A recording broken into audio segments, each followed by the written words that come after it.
ایسا کرنے کو منع کیا گیا ہے۔ یہاں پہ جو کمنٹ کی گئی ہے کہ وَلَا تَأْكُلُوا، اور نہ تم کھاؤ اس کو زیادتی کر کے، جلدی جلدی اسراف کر کے، جلدی جلدی خرچ کر کے، کہ اور نہ ہی تم ان کو کہ وہ ان کے بڑے ہونے سے پہلے ہی جو ہے ہم سارا اڑا دے۔ اور پھر فرمایا کہ ان کی اس کو ڈسپلن سکھانا بھی ضروری ہے۔ اور اگر یتیم یہاں رولنگ بتائی جا رہی ہے، اور اگر مطلب تم میں سے جو غنی ہو، جس کو ضرورت نہیں ہے، اس کے پاس اپنا مال انف ہے، تو وہ یتیموں کے مال کو سپریٹ رکھے، اس میں سے نہ خود اپنے اوپر خرچ کرے۔ لیکن اگر کوئی تم میں سے محتاج ہے اور اس کا اپنا پورا نہیں ہوتا، تو وہ یتیم کے مال میں سے جو ہے اتنا معروف طریقے سے اس میں سے اگر ملا کے کھا لے تو پھر ایسا کر سکتا ہے۔ لیکن جب تم ان کی لیکن جب وہ بڑے ہو کے جب وہ اس قابل ہو جائیں کہ اپنی منی مینج کر سکتے ہیں، تو پھر جب تم ان کو ان کی منی واپس کرو، ان کے ہاتھ میں لوٹا دو، تو پھر تم اس وقت گواہ بنا لو اس بات پر، تاکہ دوسرے لوگ گواہی دے سکیں کہ بھی تم نے ان کا مال ان کے حوالے کر دیا ہے۔ اور اگر تم جو ہے ایسا نہیں بھی کرو گے، تو یاد رکھو کہ اللہ تعالیٰ پورا حساب کافی ہے حساب لینے کے لیے۔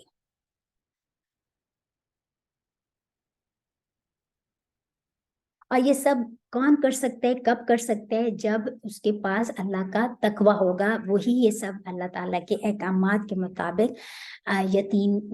کی ٹیک کیئر کر سکتا ہے۔ کیونکہ اپنے بچوں کی تو انسان بہت اچھی ٹیک کیئر کرتا ہے، لیکن اس کو سب ڈسپلن بھی سکھاتا ہے، اس کو سب اچھائی برائی سکھاتا ہے، لیکن یتیم کے بارے میں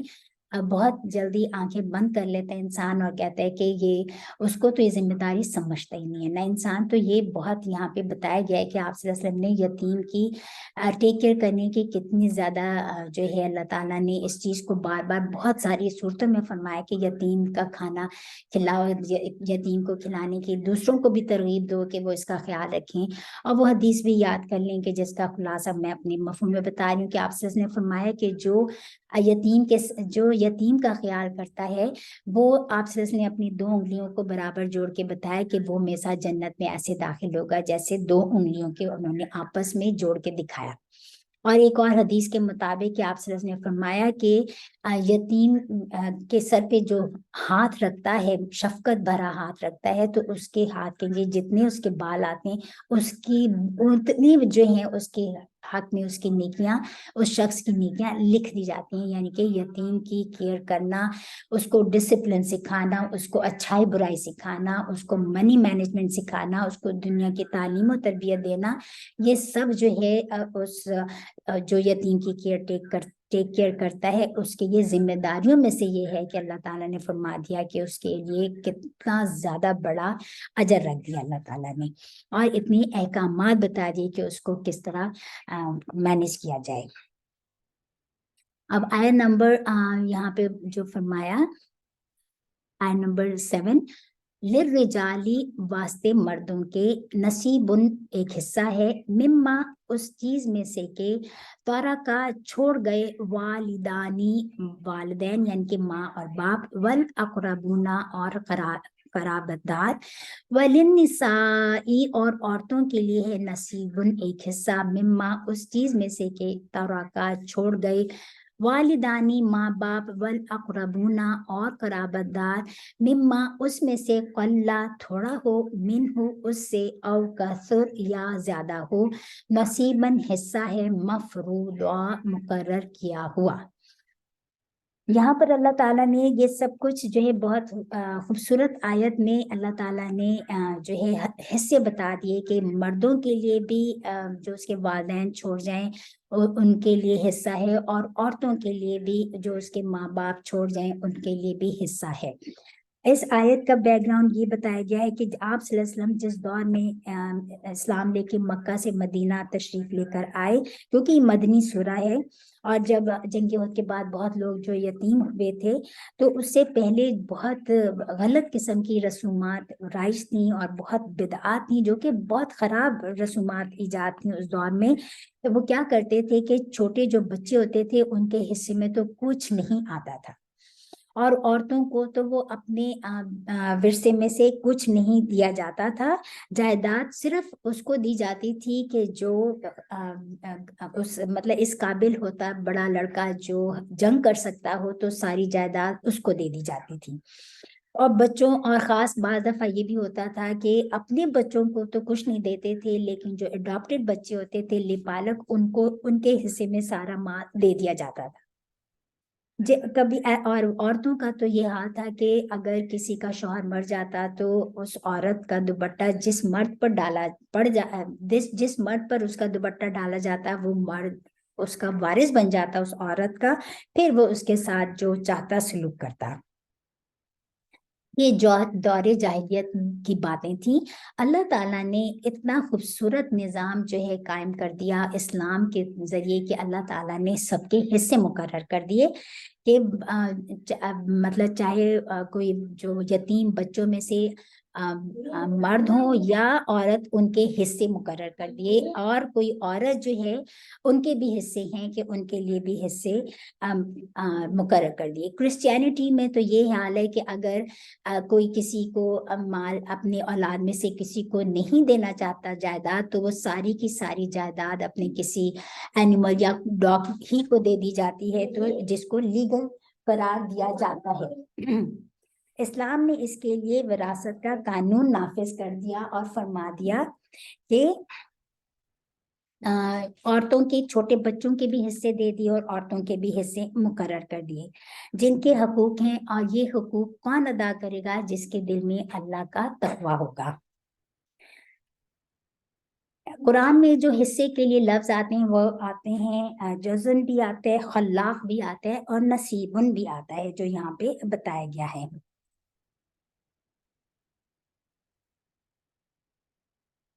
اللہ تعالیٰ کے یہ بتائے ہوئے حصے ہیں، ان حصوں کی میں نہ کوئی کمی کر سکتا ہے اور نہ ہی کوئی بیشی کر سکتا ہے۔ ان لوگوں کے حقوق جن کو حصہ نہیں، یعنی کہ جو محروم میں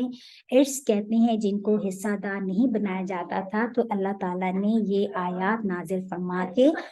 جو حصے مقرر کر دیا، اور پھر فرما دیا کہ آگے جو ہم اور بھی اس میں پڑھیں گے یہاں پر۔ اور اللہ تعالیٰ نے فرما دیا کہ چاہے ماں باپ تھوڑا چھوڑیں یا زیادہ چھوڑیں، اس میں سے جو بھی چھوڑیں گے اس کا حصہ فرض کر دیا گیا ہے۔ اور پھر فرمایا وَإِذَا، اور جب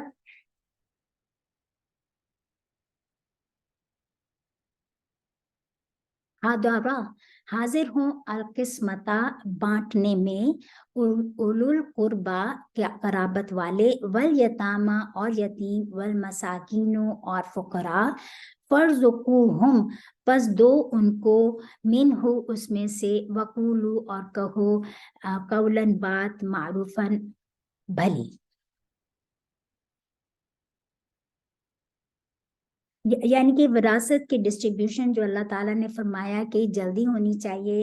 جیسے ہی مطلب کوئی دنیا سے جاتا ہے تو اس کے بعد جو ہے وراثت جلدی بانٹ دینی چاہیے۔